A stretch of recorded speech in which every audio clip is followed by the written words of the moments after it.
जय हिंद। मैं अंकित, आप सबका एक इंग्लिश में बहुत बहुत स्वागत है और जय श्री राम। चलिए पहला शुरू करते हैं। पहला है हमारा गेट द सैक। पहला लिख दिए, चलिए ठीक है। Get the sac. सैक का मतलब होता है किसी को नौकरी से हटा देना, मतलब नौकरी से हटा देना क्योंकि उसने कोई गलती किया है। ही डिड मैनी मिस्टेक्स, उसकी वजह से for that he got the sack, उसे नौकरी से निकाल दिया गया। ही गॉट द सैक, ठीक है, मतलब ही गेट डिसमिस्ड या फिर ही गॉट डिसमिसल। अगला देखते हैं। तो गेट द सैक का मतलब क्या होता है? गेट द सैक का मतलब नौकरी से निकाल देना। सैक मतलब ही होता है, एक नॉर्मल सिर्फ सैक है तो मतलब नौकरी से निकाल देना, ठीक है। प्रोज एंड कॉन्स बहुत ज्यादा यूज किए जाते हैं। प्रोज एंड कॉन्स, इसका मतलब होता है, ये प्रो मतलब होता है, प्रो मतलब बहुत ही, इसके एडवांटेजेस और डिसएडवांटेजेस, ठीक है। ये है डिसएडवांटेजेस, एडवांटेज मतलब खूबियां और कमियां किसी भी चीज में। जैसे मेरे चश्मे में खूबी क्या है? मेरे चश्मे में खूबी है कि सब चीजें भगवा दिखती हैं। तो ये वो प्रोज, और कॉन्स क्या है कि फिर बाकी कलर हम कैसे देख पाएंगे, तो ये वो कॉन्स अगर ऐसा होता है तो प्रोज का मतलब है एडवांटेज मतलब फायदा, कॉन्स मतलब नुकसान। अगला क्या है? By leaps and bounds. इसमें आप बिना बाई के भी यूज कर सकते हैं। Leaps and bounds. लिप्स है LEAPS, bounds BOUNDS। By leaps and bounds इसका मतलब है कि बहुत तेजी से। इसका मतलब क्या है? बहुत तेजी से। तो बाई की जगह कहीं कहीं इन भी यूज किया जाता है। तो इसका कोई ये नहीं, मतलब ये रहेगा लिप्स एंड बाउंड्स। जिससे हो सकता है कि हिज क्या होगा? His wealth is increasing lips and bounds. His wealth is increasing lips and bounds मतलब उसका जो वेल्थ है, धन दौलत है, वो इंक्रीज कर रहा है बहुत तेजी से, ठीक है, बहुत तेजी से, बहुत जल्दी, मतलब वेरी क्विकली। आगे बढ़ते हैं।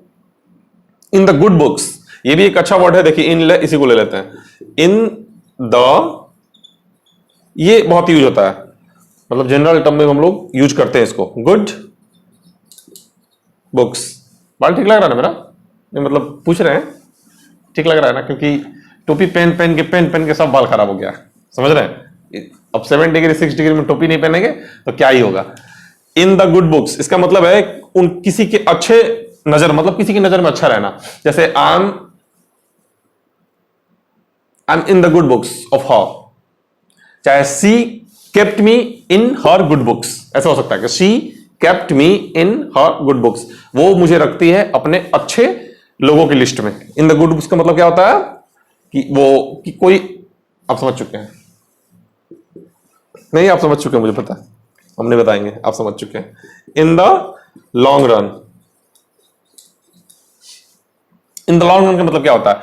लंबे टाइम से चलता आ रहा लेकिन अल्टीमेटली हो गया, मतलब अंततोगत्वा, लास्ट में हो गया अल्टीमेटली, ठीक है। अल्टीमेटली मतलब समझ रहे हैं कि जैसे लास्ट में जाके हो गया।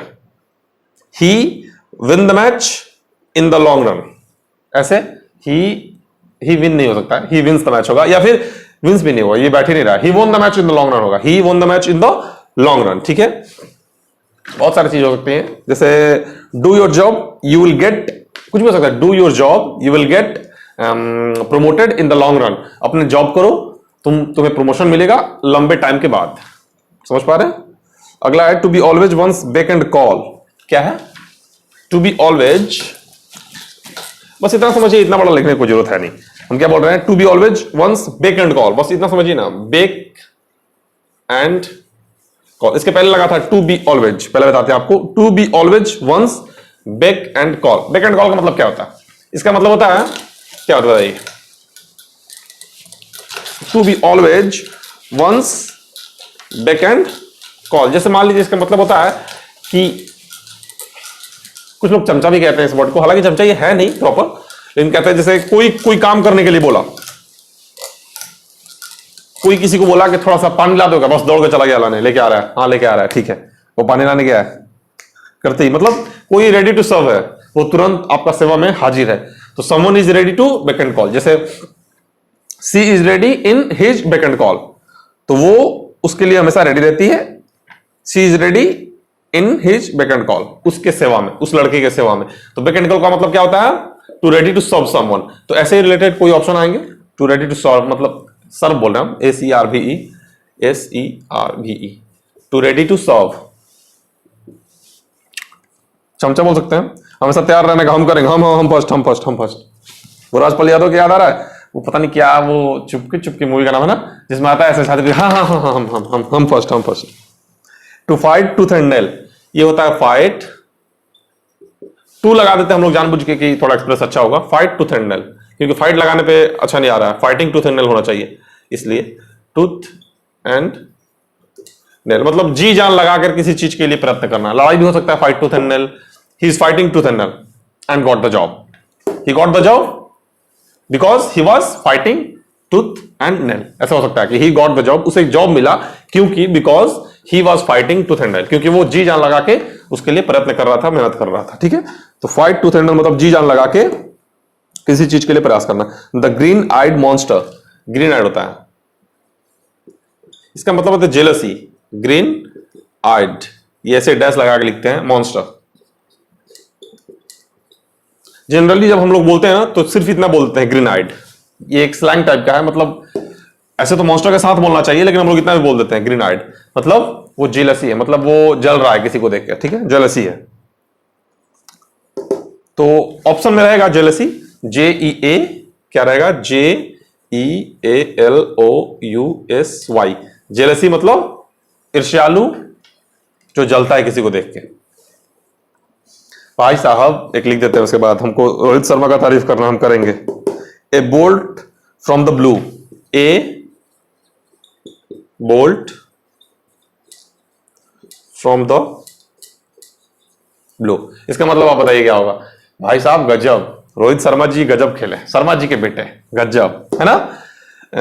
वो देखा होगा आपने, अंपायर लेग बाई करके देते हैं कि बोलते हैं रोहित शर्मा, ओ वीरू पहले ही 2-0 आउट हो चुका हूं यार, क्या तुम लेग बाई दे रहा यार, बैट से लगा था, गजब हाल यार। रोहित शर्मा का एक फेवरेट बोल रहे हैं, एक बहुत ही ज्यादा यूज करते हैं, क्या यार, ए बोल्ट फ्रॉम द ब्लू, इसका मतलब है हमें लगा नहीं था कि ये एक्सपेक्टेड नहीं था, अनएक्सपेक्टेड था, समथिंग अनएक्सपेक्टेड। ठीक है, इसको क्या होगा, अनएक्सपेक्टेड, मतलब किसी चीज का आशा ना हो और वो हो जाए, ऐसे, तो समथिंग अनएक्सपेक्टेड को कहते हैं bolt from the blue. Rohit Sharma क्या बोल रहे थे, अरे अबे यार वीरू लगा था बैट में, पता नहीं वीरू कौन सा था अंपायर, मैंने नोटिस नहीं किया, लेकिन गजब 2-0 पे आउट होने के बाद लगातार 121 करके कुछ मारे हैं रोहित शर्मा जी, गजब, मजा आ गया।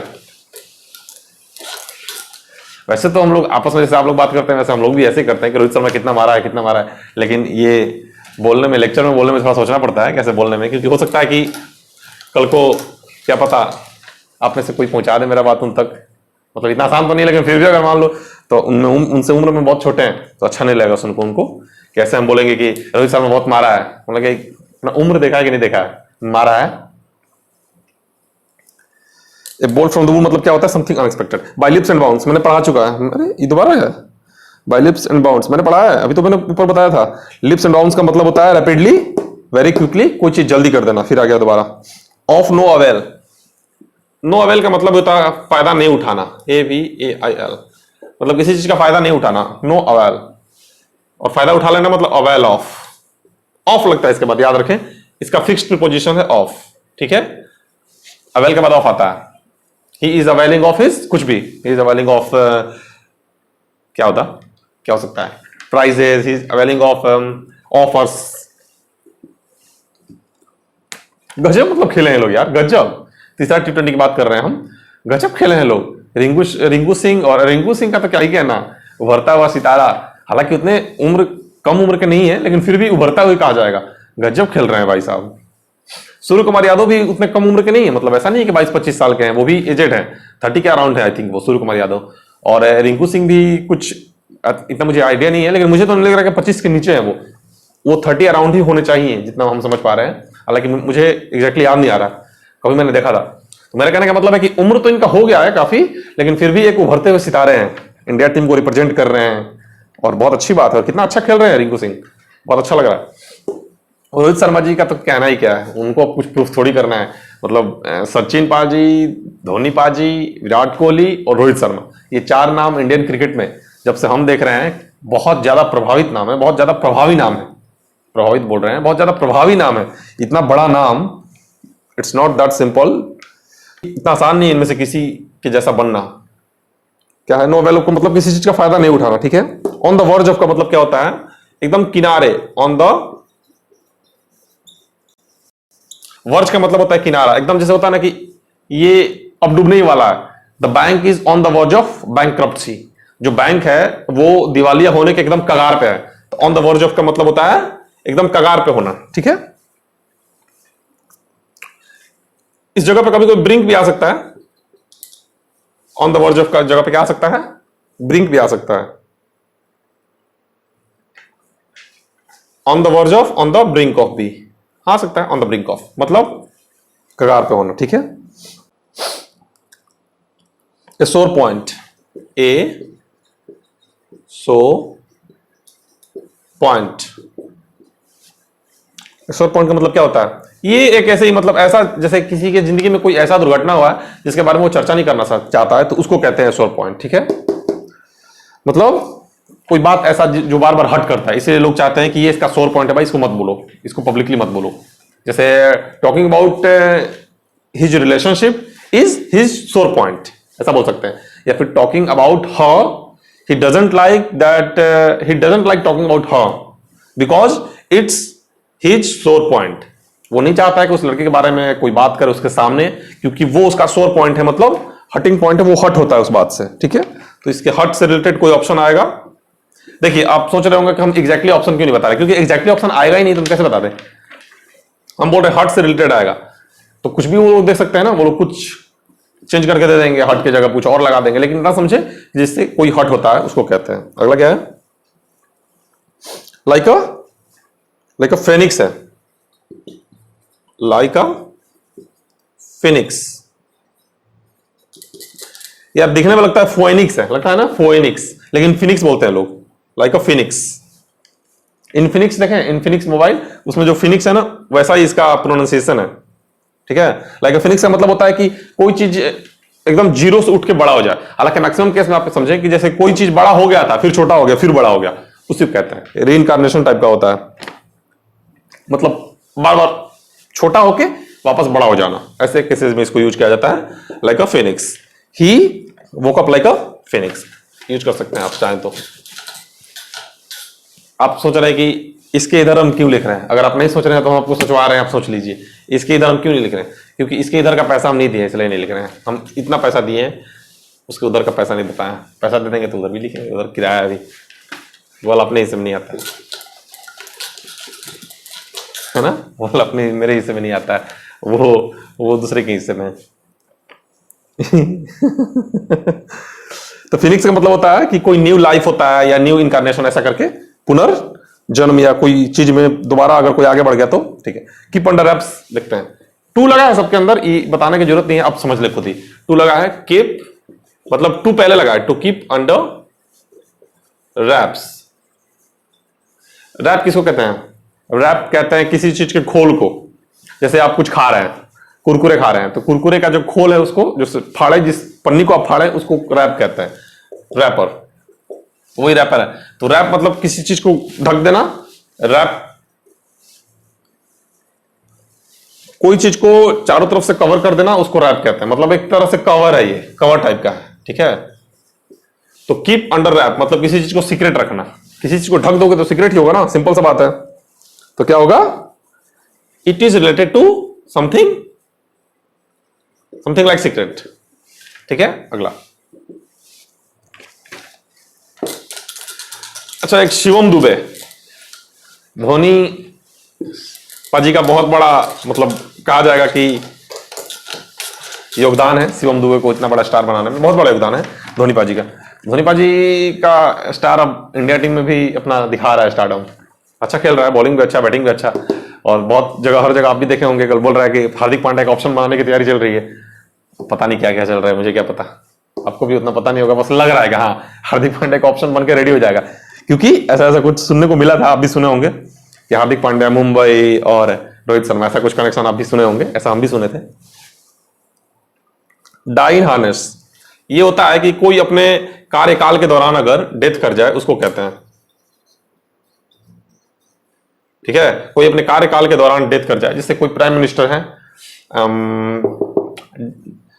If someone died in harness means he was working while he died, वो काम कर रहा था जब वो डाइड किए। कुछ भी, बहुत सारे प्रधानमंत्री भी हैं, 2-3 आई थिंक, 1 या 2 मुझे आइडिया नहीं है, वो उनके ऊपर लग सकता है कि डाइड इन हार्नेस, मुझे याद नहीं आ रहा। लाल बहादुर शास्त्री मुझे हल्का हल्का याद आ रहा है, लेकिन पता नहीं, अगर मैं गलत हो जाऊंगा तो फिर ट्रोल भी हो जाऊंगा, लेकिन मुझे ऐसा लग रहा है कि लाल बहादुर शास्त्री जी शायद डाइड इन हार्नेस उनमें यूज किया जा सकता है, क्योंकि मुझे जितना याद आ रहा है कि वो शायद कार्यकाल के दौरान ही उनकी मृत्यु हुई थी, लेकिन एग्जैक्टली मुझे याद नहीं आ रहा है। अगर मैं गलत हूं तो आप हमें क्षमा करें, अगर मैं सही हूं तो आप हमें क्या करेंगे, अप्रिशिएट करें कि हाँ।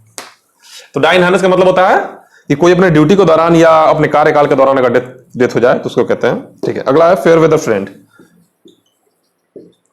फेयर मतलब अच्छे का दोस्त, फेयर वेदर फ्रेंड, अच्छे का दोस्त, जो अच्छे में काम आए, अच्छे का दोस्त उसको कहते हैं। क्रिकेट चूंकि हम लोगों के नब्ज में है, इसलिए क्रिकेट का बात हमेशा खुल जाता है। बहुत अच्छा लगा रोहित शर्मा इतना रन मारे, और रिंकू सिंह इतना अच्छा खेले, वो भी बहुत अच्छा लगा। अब T20 वर्ल्ड कप की तैयारी करते हैं। फेयर वेदर फ्रेंड का मतलब होता है कि जैसे कोई आपको बुरा समय पे छोड़ दे, if someone is fair weather friend, it means वो आपको छोड़ देगा, कोई बुरा कंडीशन आएगा, बुरा सिचुएशन आएगा, उस कंडीशन में आपको वो छोड़ देगा, क्योंकि वो अच्छे का दोस्त है। फेयर मतलब होता है अच्छा, साफ सुथरा, तो फेयर मतलब गोरा, अच्छे समय का दोस्त है वो। वेदर मतलब मौसम, जब मौसम अच्छा रहेगा तब वो साथ देगा। Emerge out of thin air, out of thin air बोलिए ना, आउट ऑफ थिन एयर क्या है, out of thin air. Out of thin air का मतलब होता है कि अचानक से प्रकट हो जाना, जैसे अचानक से प्रकट हो जाना। तो रिंकू सिंह मुझे लग रहा है कि थिन एयर ही है, अचानक से प्रकट हुए थे आईपीएल में, धड़ धड़ धड़ धड़ धड़, कोलकाता नाइट राइडर्स में धड़ धड़ धड़ धड़, छक्का छक्का, धड़ धड़ धड़ धड़। तो ये आउट ऑफ थिन एयर उसी को आ जाता है, उसी टर्म में लगता है जब कोई अचानक हो, एक्सीडेंटली हो, सडनली हो, कोई चीज ऐसा हो जिसके बारे में आपको ऐसा लग नहीं रहा था कि ऐसा होगा और वैसा हो जाए, उस कंडीशन को कहते हैं, ठीक है ना, समझ में आ रहा?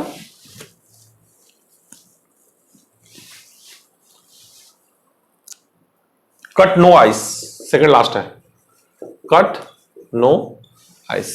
देखिए, बोरिंग होने के बचने का सबसे आसान उपाय, जैसे कुछ लोग चाहते हैं कि हम आराम से क्लास लें, कोई दिक्कत नहीं, बात कर रहे हैं सर, ले रहे हैं 20 मिनट का क्लास है, कोई दिक्कत नहीं, और कुछ लोग चाहते हैं कि वो क्लास जल्दी जल्दी दें, तो उसके लिए आपको पता ही होगा ना कि ये स्पीड बढ़ा सकते हैं आप, 2x पे कर सकते हैं, मल्टीप्लाइड बाई 2, स्पीड ऊपर है, सेटिंग में जाएंगे, उसके बाद स्पीड है, उसके बाद जाके उस पर 2, ठीक है, 2 स्पीड में देख रहे हैं, उसके बाद हम ऐसे बोलेंगे, इसके अंदर कटना से मतलब ये, इसके मतलब ये, और emerge out of thin air appear suddenly, ये वो, cut no ice brought up, इतना तेजी से चलेगा वो। जब आप 2x का स्पीड चालू करेंगे तो ऐसे ही बजेगा, fair weather friend emerge out of ये वो thin air, cut no ice brought up out of thin air, ये, ठीक है। और बाकी अगर धीरे धीरे पढ़ना है तो धीरे धीरे पढ़ा ही रहे, नॉर्मल पे देखें, और जब सबसे धीरे हो जाएगा तो कैसे आ जाएगा? कट नो आइस का मतलब होता है कि जैसे तुमने बहुत कोशिश किया इंप्रेस करने का, किसी को, और अगर कोई भी इंप्रेशन नहीं दिखा पाया तो वो कट नो आइस होता है। She tried her best but cut no ice, उसने बहुत अच्छा कोशिश किया, she tried her best to impress me but cut no ice, but she had cut no ice on me, मतलब उसका कुछ नहीं चला और मेरे ऊपर she had no cut no ice on me, ठीक है। इसका मतलब कोई इन्फ्लुएंस नहीं कर पाई वो हमें। आगे the last one is brought up. Brought up मतलब ब्रिंग अप, कोई चीज प्रकट कर देना, ला देना। ब्रॉट अप मतलब किसी चीज को इंट्रोड्यूस कर देना, डिस्कशन में ला देना, मार्केट में ला देना, बाहर निकाल देना कि हाँ अब ये देखिए। एक और होता है कि ब्रिंग अप मतलब पालन पोषण करना भी होता है। ब्रिंग अप, ब्रिंग का ही ब्रॉट है, पालन पोषण। अब देखिए हो गया क्लास खत्म, अब जिसको जाना जा सकते हैं, क्योंकि थोड़ा सा मन कर रहा है बकवास करने का। ये क्या है कि अगर कोई नॉर्मल से थोड़ा सा स्पीड कम कर देगा तो उसमें कैसे बोलेंगे हम, देखिए, cut no ice brought up पालन पोषण out of no avail on the